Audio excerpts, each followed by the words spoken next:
சிவா, உன் நிலைமை எனக்கு தெரியும். நீ இந்த கடன்ல இருந்து தப்பிக்க என்கிட்ட ஒரு வழி இருக்கு. ஆனா முதல்ல நீ என்னை முழுசா நம்பணும். ஏய், யார் நீ? நீ நல்லா இருக்கணும்னு நினைக்கிற ஒருத்தன் கேள்வி கேட்காம நான் சொல்றது மட்டும் கேளு. எனக்கு தேவையானதை நீ செஞ்சா நம்ம 2 பேருக்குமே லாபம். ஒரு சின்ன வேலை தான், ஆனா உனக்கு தேவையான பணத்தை விட 3 மடங்கு அதிகமாக கிடைக்கும். உன்னோட எல்லா பிரச்சனையும் முடிச்சிடும். என்ன சொல்ற? அவன் பேர் அரவிந்த். அவனும் அந்த சிண்டிகேட்ல ஒருத்தன். அரவிந்த் சொன்ன விஷயம் நம்பலமா இல்லையான்னு தெரியல. ஆனா உஷாவையும் என்னையும் காப்பாத்திக்க இந்த ரிஸ்கை எடுக்கலான்னு முடிவு செஞ்சேன். அரவிந்தை நேரில் சந்திச்சேன்.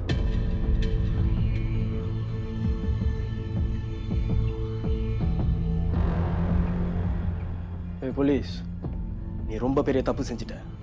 எங்க சிண்டிகேட் ஆளுங்களை நீ அரெஸ்ட் பண்ணியிருக்க கூடாது. ஏய், வந்த விஷயத்தை பேசு. நீ சொன்ன அந்த டீல் என்ன? ஏய், நீ அரெஸ்ட் பண்ணியிருக்கிற திப்பு எவ்வளோ முக்கியமான ஆள் தெரியுமா? டாக் வெப்பில் எப்படி தொழில் நடக்குது, அங்கேருந்து வர பணம் எங்கே போகுது, இதெல்லாம் அவனுக்கு மட்டும் தான் தெரியும்.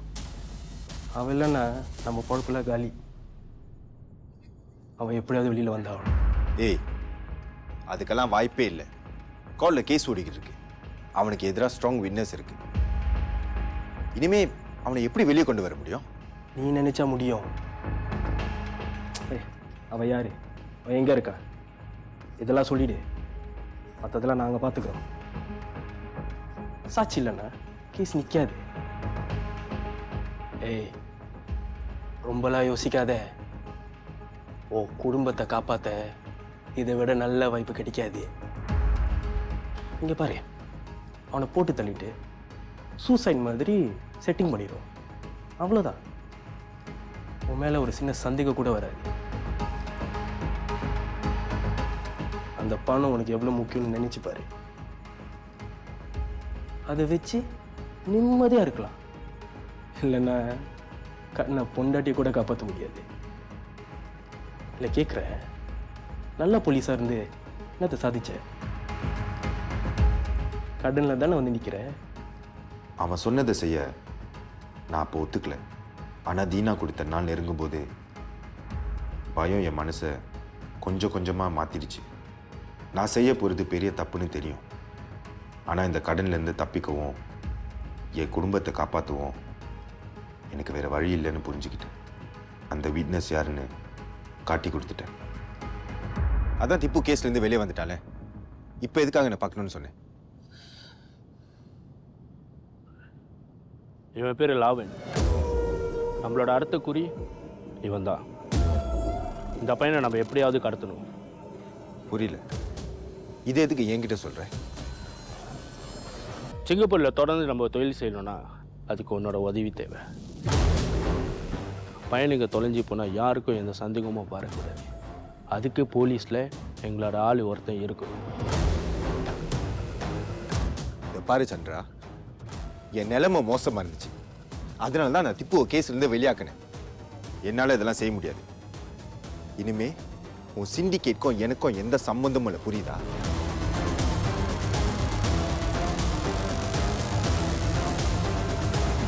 இதை நீ செஞ்சு தாண்டா ஆகணும். பணத்தை வாங்கிட்டு அந்த சாட்சியை காட்டி கொடுத்திய, அதை நான் வெளியே சொன்னேன்னா நீ செத்த. உன் வாழ்க்கையிலே உன்னை வந்து அரெஸ்ட் பண்ணுவானுங்க.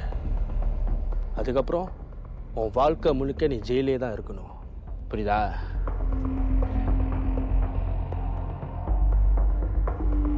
இந்த பாரு, இது ஒன்றும் நீ சும்மா செய்ய வேணாம். உனக்கு சேர வேண்டிய பணம் உன்னை வந்து சேரும். ஆனால் காட்டி கொடுக்கணும்னு நினச்ச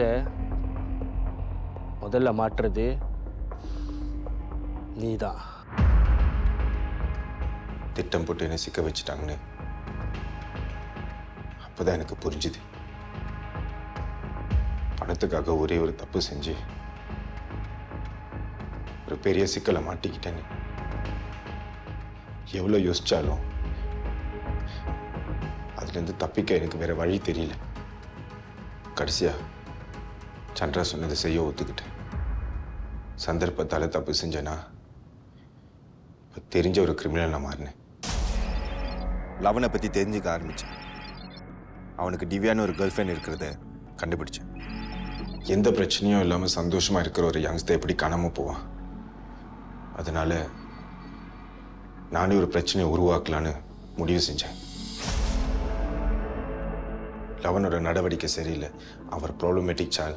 அவனுக்கு மென்டல் ஸ்ட்ரெஸ் இருந்துச்சு. அதனால தான் வீட்டை விட்டு ஓடி போயிட்டான்னு எல்லாரும் நம்ப வச்சேன். சிண்டிகேட் அவங்க பிளான் படி லவனை கடத்திட்டாங்க. கேஸை நீங்கள் என்கிட்ட கொடுத்தீங்க. நான் நினச்சது செய்ய அது எனக்கு இன்னும் சாதகமாக அமைஞ்சிட்டு. ஒரு யங்ஸ்டர் ஓடி போயிட்டு தான் எல்லாரும் நம்பணும்னா ஒரு ஸ்ட்ராங்கான காரணம் தேவை. அதுக்கு நான் பயன்படுத்தின ட்ரம் கார்டு தான் லவனோட கேர்ள் ஃப்ரெண்ட் திவ்யா. நல்லா படிச்சுக்கின்ற ஒரு டீனேஜ் பாய் திடீர்னு படிப்பில் கான்சென்ட்ரேட் பண்ண முடியாமல் டிஸ்ட்ராக்டடாக இருக்கான். இப்போ காணாமல் போயிருக்கான். What could be the problem? It's a runaway case, sir. Must be a relationship issue. Blackmail? ஆமாம், நான் ஒரு பார்ட்டிக்கு போயிருந்தப்போ லவன் என்ன அவனுடைய ஃபோனில் ஒரு ஃபோட்டோ எடுத்துட்டான். கிளப்பில் எடுத்த இந்த ஃபோட்டோவை வச்சு அவன் என்னை பிளாக்மெயில் பண்ண ஆரம்பித்தான். இதோ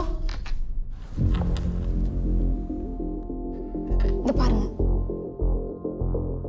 திவ்யா சொன்ன விஷயத்தை லவனுக்கு எதிராக பயன்படுத்தலாம்னு நினைச்சேன். ஆனால் போலீஸை நம்ப வைக்காது பத்தாது. ஏதாவது சாலிடான ப்ரூஃப் வேணும். அதுதான் என்னோட அடுத்த ஸ்டெப்பாக இருந்துச்சு. முதல்ல இந்த லவ் ப்ரப்போஸ் பண்ணதே திவ்யா தான் சார். திவ்யாவோட அப்பாவுக்கு இதெல்லாம் பிடிக்காதுன்னு தெரிஞ்சிட்டோன்னு அவள் எல்லா படியும் லவன் மேலே போட்டா சார். அவங்க கொடுத்த இன்ஃபர்மேஷன் ஷாக்கிங்காக இருந்தாலும் அது எனக்கு சாதகமாக இருந்துச்சு. சார், லவனை நான் பார்த்தது, அவன் மேலே கோவப்பட்டது எல்லாம் உண்மை தான். நான் அவனை கொலை செய்யலை. கொலைன்னு நான் சொல்லலையே. திவ்யாவோட அப்பாவுக்கு லவன் மேலே இருந்த கோபம், அவனை மிரட்டினது, திவ்யா கிடைக்காம போனது, இதெல்லாம் லவனை ரொம்ப பாதிச்சிருச்சு. இதுக்கெல்லாம் பயந்து தான் வீட்டை விட்டு ஓடி போயிட்டான்னு கேஸை டைவர்ட் பண்ண ஆரம்பித்தேன். ஆனால் லவனோட அப்பா ஸ்டேஷனுக்கு வந்து கேள்வி கேட்க ஆரம்பிச்சிட்டாரு. சார், நான் தான் என் பையனுக்கு எதுவும் இல்லை சொல்கிறேன்ல, அதையும் உங்களுக்கு புரிய மாட்டேங்குது. ஒரு அப்பாவை விட அவனை பையனை பற்றி வேறு யாரால சார் புரிஞ்சுக்க முடியும்? அவன் என்னை விட்டு எங்கே போக மாட்டான் சார். அவனுக்கு என்னமோ ஏதோ நடந்திருக்குன்னு ரொம்ப பயமா இருக்கு. லவனோட அப்பா போலீஸை ப்ளேம் பண்ணது வரைக்கும் எனக்கு எந்த பிரச்சனையும் வராது. திவ்யான ஒரு பொண்ணோட லவன் ரிலேஷன்ஷிப்பில் இருந்திருக்கான். அதை பற்றி உங்ககிட்ட சொல்லியிருக்காங்க. அந்த பொண்ணு கூட பிரேக்கப் பண்ணதுக்கு அப்புறம் தான் லவன் ரொம்ப டிஸ்டர்ப்டாக இருக்கான். அவர் மேலே எனக்கு தனிப்பட்ட அக்கறை இருக்கிற மாதிரி நடித்தேன். இமோஷ்னலாக பேசி நான் சொன்னதெல்லாம் அவரை நம்ப வச்சேன். லவன் ஓடி போயிட்டான்னு அவன் அப்பாவும் போலீஸும் நம்பிட்டா இந்த கேஸ் ஸ்மூத்தாக முடிஞ்சிடும்னு நினச்சேன். அதுதான் என்னோட ஒரே நோக்கமாக இருந்துச்சு. லவன் இறந்துட்டான்னு போய் சொல்லி கேஸை க்ளோஸ் பண்ணுறதுக்கு எனக்கு ஒரு கன்க்ளூசிவ் எவிடன்ஸ் தேவைப்பட்டுச்சு. பேங்காக் பீச்சில் அவன் டிஷர்ட்டையும் செயினையும் பிளான் பண்ணணும். சார், இந்த டிஷர்ட்டில் இருக்கிறது லவனோட பிளட் தான் கன்ஃபார்ம் ஆயிருக்கு சார். அப்படியா? இப்போ லவன் பேங்காக்ல இருக்கான்? இல்லை சார், பேங்காக்ல இருந்திருக்கான். ஆனால் இப்போ உயிரோட இல்லை. லவன் இறந்துட்டானா?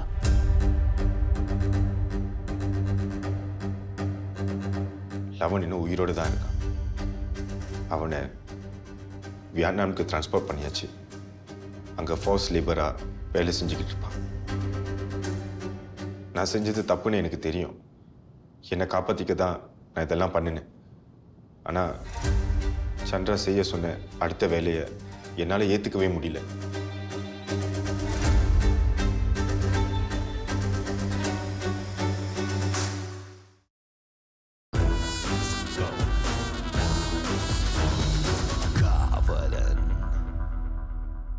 நீ என்ன சொன்னாலும் சரி, நான் அதை செய்ய போறதில்ல. ஒன்னையும் அதை செய்ய விட மாட்டேன். ஏய் நில்றா. என்னடா ரொம்ப நல்லவ மாதிரி படத்தை ஓட்டுற? நம்ம அந்த மகேஷை கடத்துறான்னு முடிவு பண்ணிட்டோம். பொத்திக்கிட்ட நம்ம சொல்ற வேலையை மட்டும் நீ செய். சந்திரா ப்ளீஸ், என்னால் முடியாது, என்னை விட்டுரு. என்னடா உன் ஃப்ரெண்டோட மகன் யோசிக்கிறியா? இந்த சென்டிமெண்ட்லாம் இங்கே வேணாம். ஒரே ஒரு ஃபோன் கால் தான் உன் தலையெழுத்தே மாறிடும். உனக்கு பதிலாக இன்னொரு போலீஸ்காரனை நான் தேடிடுவேன். ஆனால் இந்த கேஸில் இருந்து உன்னால் வெளியே வர முடியாது. பார்க்குறியா? சந்திரா, ஏன் இப்படி டார்ச்சர் பண்றேன்? வேதா எனக்கு ஃபேமிலி மாதிரி. அவன் பையனுக்கு என்னால துரோகம் செய்ய முடியாது. அப்போ ஜெயிலில் கடந்து சாவே. வேண்டாம் சந்திரா, அப்போ என் லைஃப், என் கரியர் எல்லாமே போயிடும். ப்ளீஸ். அப்போ பொத்திக்கிட்டு நான் சொல்கிற வேலையை மட்டும் நீ செய். சரி சரி, நான் செய்றேன். ஆனா மகேஷ் வேணாம். வேற யாரும் வேணாலும் கடத்துங்க, நான் செய்றேன். முட்டாள்தனமாக பேசாத. அவன் மேலே குறி வச்சதுக்கு ஒரு காரணம் இருக்கு. அவனை ஃபாலோ பண்ண நம்ம ஆளுங்கெல்லாம் அவனை பற்றி ஒரு விஷயம் சொன்னானுங்க. அவனுக்கு மண்டியில் ஏதோ ஒரு பிரச்சனை இருக்கு. பகலில் ஒருத்தனா இருக்கா, ராத்திரில வேற ஒருத்தனா நடிக்கிறான். காணா போனால் நம்ம மேலே எந்த சந்தேகமும் வராது. ப்ளஸ் அவன் பார்க்கறதுக்கும் நல்லா இருக்கான். மகேஷை கடத்தணும். அவன் மனநிலை சரியில்லாமல் ஊரை விட்டு எங்கேயோ ஓடி போயிட்டான்னு கேஸை முடிக்கணும். அதுதான் சந்திராவோட பிளான். என்னால் இதுலேருந்து தப்பிக்கவே முடியாது. வேதாவுக்கு உண்மையாக இருக்கிறத விட நான் போலீஸில் மாட்டாமல் இருக்கிறது தான் எனக்கு முக்கியம்னு புரிஞ்சுக்கிட்டேன். கடைசியாக அந்த கொடூரமான திட்டத்துக்கு நானும் ஒத்துக்கிட்டேன். சந்திரா சொன்னது உண்மைன்னு கண்டுபிடிச்சேன். மகேஷ்க்கு ஏதோ ஒரு மென்டல் ப்ராப்ளம் இருக்குது. அவன் டபுள் லைஃப் வாழ்ந்துக்கிட்டு இருந்தான். இதை சாதகமாக எனக்கு யூஸ் பண்ணிக்கிட்டு நாங்கள் நினச்சது சுலபமாக செய்யலான்னு நினச்சேன்.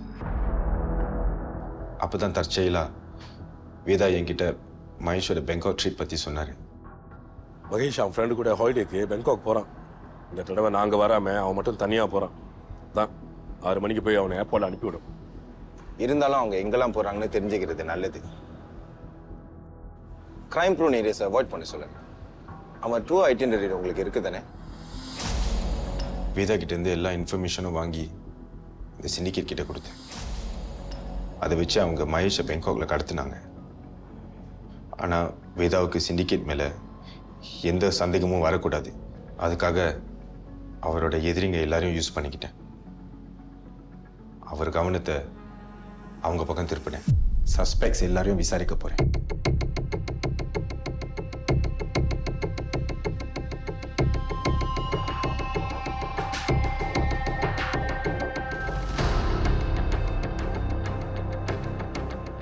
அப்போதான் சிண்டிகேட்டை பிடிக்க ஒரு அண்டர்கவர் ஆப்ரேஷன் செய்யணும்னு அமர் சஜஸ்ட் பண்ணினேன். என் மேலே சந்தேகம் வராமல் இருக்க நானும் அவன் கூட சேர்ந்து அந்த ஐடியாவுக்கு சப்போர்ட் பண்ணினேன். ஒரு கோவிட் ஆப்ரேஷன் நடத்துறது அவ்வளவு ஈஸி இல்லை. பெர்மிஷன், பிளானிங், சர்வேலன்ஸ் இன்னும் நிறைய இருக்கு. ஒருவேளை ஆப்ரேஷன் ஃபெயில் ஆனால் நேரம் வீணாகிறது மட்டும் இல்லை, என் ஆஃபீஸர்ஸ் உயிருக்கும் ரிஸ்க் இருக்கு. ஆனால் சக்ஸஸ் ஆகிட்டா ஒரு பெரிய சிண்டிகேட் அரெஸ்ட் பண்ண முடியும் சார். லவன் மகேஷ் மாதிரி இன்னும் நிறையா கோல் கேசஸில் கூட இந்த சிண்டிகேட் சம்மந்தப்பட்டிருக்கலாம் சார். Yes sir. அமர் சொல்கிற மாதிரி ஒரு இன்டர்நேஷ்னல் கிரைம் ஆர்கனைசேஷனை பிடிக்கிறதுக்கு நம்மளுக்கு ஒரு சான்ஸ் கிடச்சிருக்கு. ஆனால் அந்த மிஷனை பற்றி எல்லா இன்ஃபர்மேஷனும் நான் சந்திராவுக்கு ஏற்கனவே கொடுத்துட்டேன். அது ஃபெயிலியர் ஆக போகுதுன்னு எனக்கு முன்னாடியே தெரியும். எங்கள் பிளான் படி தான் அந்த ஆப்ரேஷன் ஆரம்பித்தோம்.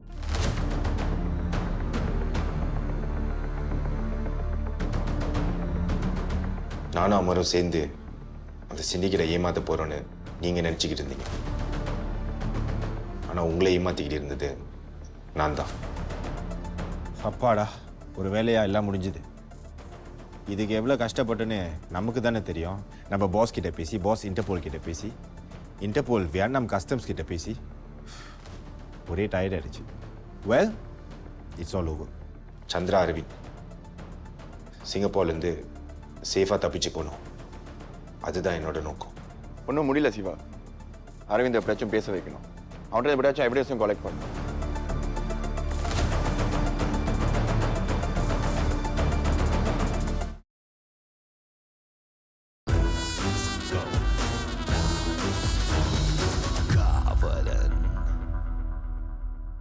எல்லாம் நான் நினச்சபடி சரியாக தான் போய்கிட்டு இருந்துச்சு. ஆனால் நடுவில் தேவையில்லாமல் தலையிட்டு அமர் எல்லாத்தையும் கெடுத்துட்டான். எப்படி எவிடன்ஸ் கண்டுபிடிக்க போகிறோன்னு ஃபீல் பண்ணிக்கிட்டு இருந்தீங்களே, இப்போ நான் அந்த வேஹவுஸில் தான் இருக்கேன். ஏய் அமர், இதெல்லாம் நீ ஏன் என்கிட்ட சொல்லலை? முட்டாள்தனமாக பண்ணியிருக்க அமர்.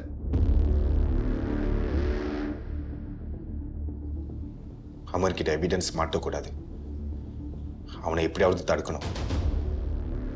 அமர் வேஹவுஸ் சீக்ரெட் ரூமில் இருக்கிற விஷயத்தை நான் உடனே சந்திரா கிட்ட இன்ஃபார்ம் பண்ணிட்டேன். இன்ஸ்பெக்டர் அமர்!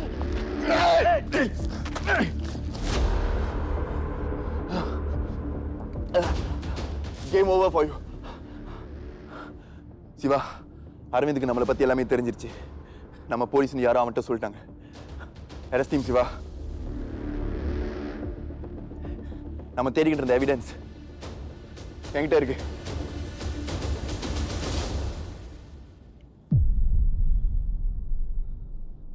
எல்லாமே தெரிஞ்சிருச்சா? ஆமா.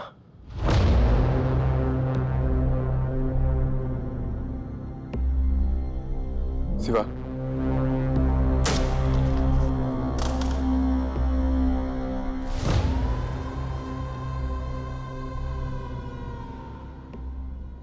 அதுக்கப்புறம் அமரோட டெத்தில் யாருக்கும் என் மேலே சந்தேகம் வராத மாதிரி நடிக்க ஆரம்பித்தேன்.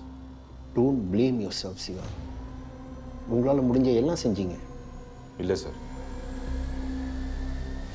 ஒரு பார்ட்னரா நான் தோத்து போனது மட்டும் இல்லை, ஒரு நல்ல ஃப்ரெண்டை லூஸ் பண்ணிட்டேன். என் மேலே அனுதாபம் வர மாதிரி பார்த்துக்கிட்டேன்.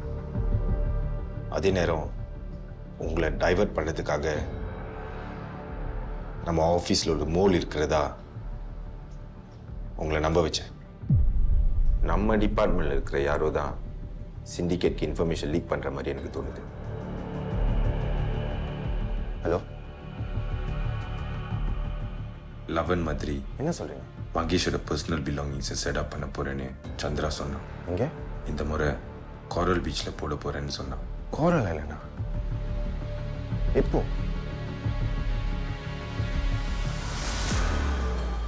What is the evidence? Mahesh கடலில் மூழ்கி செத்து போயிட்டான். அவன் பாடியை கண்டுபிடிக்க முடியலன்னு வெரிஃபை போலீஸ் கிட்ட போய் சொல்லி கேஸை க்ளோஸ் பண்ணணும்னு சந்திரா என்னை மிரட்டுனான். Okay sir. ஃபோன்ல யாரு? அதுவும் இந்த நேரத்துல? உஷாக்கு என் மேலே டவுட் வந்துருமோன்னு பயந்து மகேஷ் இறந்துட்டான்னு சொன்னேன். போலீஸ் எல்லா இடத்துலையும் தேடி பார்த்துட்டாங்க. அவன் இறந்துருக்கலான்னு சந்தேகப்படுறாங்க. ஆனால் அதுக்கப்புறம் சிண்டிகேட் கூட எனக்கு இருந்த தொடர்பை மறைக்க உஷா கிட்ட ரியல் எஸ்டேட்னு பல முறை போய் சொல்லிட்டேன். அவளோட ஒரு போலியான வாழ்க்கை வாழ ஆரம்பித்தேன். இன்னொரு பக்கம் வேதாவும் மாயாவும் பிரிஞ்சதுக்கு நான் காரணமாயிட்டேன். அந்த குற்ற உணர்ச்சி என்னை உறுத்திக்கிட்டே இருந்துச்சு. வேதா ரொம்ப பாவம் உஷா. மகன் இறந்துட்டான். அவருக்கு ரொம்ப பிடிச்ச போலீஸ் வேலையும் போயிடுச்சு. இப்போ மாயாவும் இல்லை. அப்போதான் மகேஷ் சிண்டிகேட்டோட இடத்துலேருந்து தப்பிச்சிட்டான்னு நியூஸ் வந்துச்சு.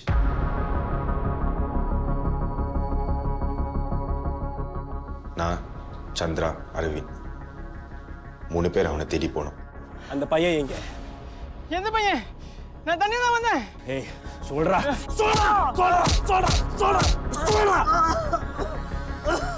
தெரியாதா? நான் தனியா தான் வந்தேன். எனக்கு தெரியாது. ஏய், இதெல்லாம் வேஸ்ட். மாட்டிக்கிட்டு அவனை கொன்னுடுவான்னு தெரிஞ்சோம் இவன் அந்த பையனை காப்பாத்திருக்கான். அப்படின்னா அவன் எல்லாத்துக்கும் துணிஞ்சிட்டான். இவ்வளோ டார்ச்சர் பண்ணியும் உண்மையை சொல்ல மாட்டேங்கிறான். உன்னை போட்டு தள்ளுங்கடா. அந்த மகேஷ் பையன் இங்க எங்கேயாவது தான் இருப்பான். அவனை போய் தேடுங்க.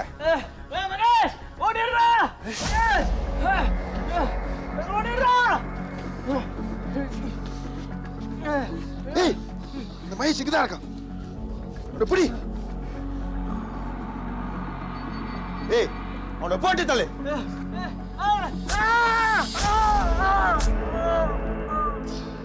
மகேஷ் இருக்கிற இடத்த கண்டுபிடிச்சிட்டோம்.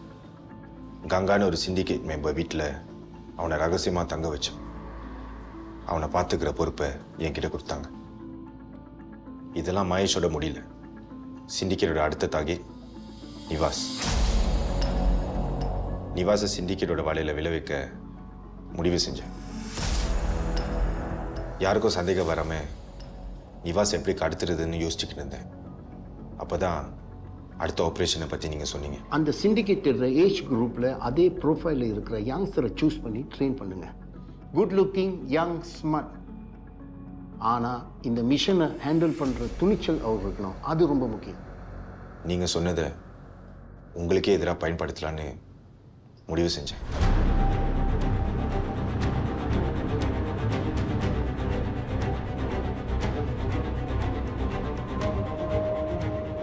நீங்கள் சொன்ன மாதிரியே நம்ம பிளானுக்காக ஒரு ஸ்டூடெண்ட்டை செலக்ட் பண்ணியிருந்தேன்.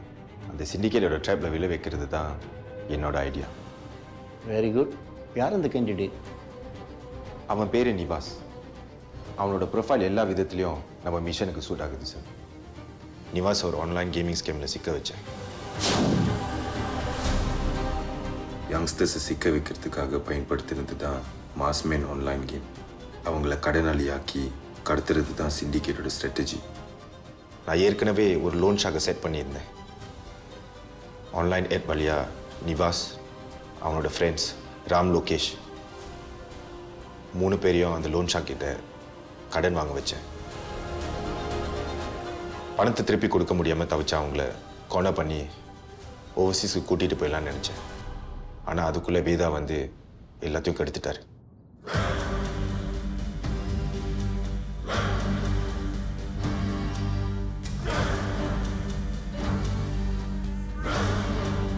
கோப்ரான்னு ஒருத்தனை நாம் தேடிக்கிட்டு இருக்கிறோங்கிற விஷயம் உங்கள் மூலமாக சிவாக்கு தெரியணும். ஆனால் அதை நீங்கள் சொல்லக்கூடாது.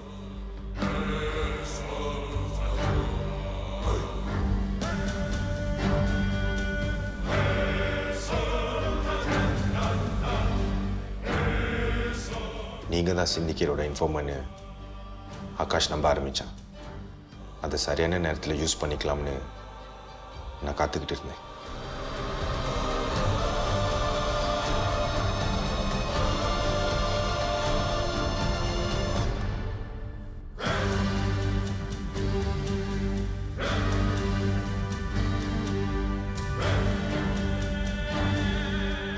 ஹலோ கோப்ரா, ஒரு பிரச்சனை. பதட்டப்படாமல் என்ன நடந்துச்சுன்னு சொல்லு.